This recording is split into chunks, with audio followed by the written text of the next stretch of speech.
nuėjęs vėl veidmainiavo. Kokia čia grožybė! Mano vaite, tu puikiąsias gėles auginai, o visus medžius bene tu, auksinėlį, taip dailiai pasodinai. Mano vištyčiai didžiai puikus darželis, bet kad būtų prie kiekvieno medžio kankalėliai, kaip tada skambėtų. Kur juos galėtume gauti, klausė tujo auksaplaukis.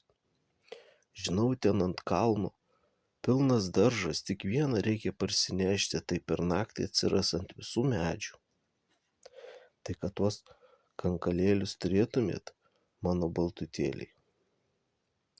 Taip pasakius, išstimpino, kaip kokia negerovė.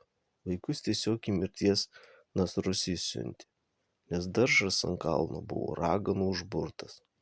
Kas jame ilgiau kaip 1 valandėlę pasilikdavo, daugiau iš jo nebeišeidavo.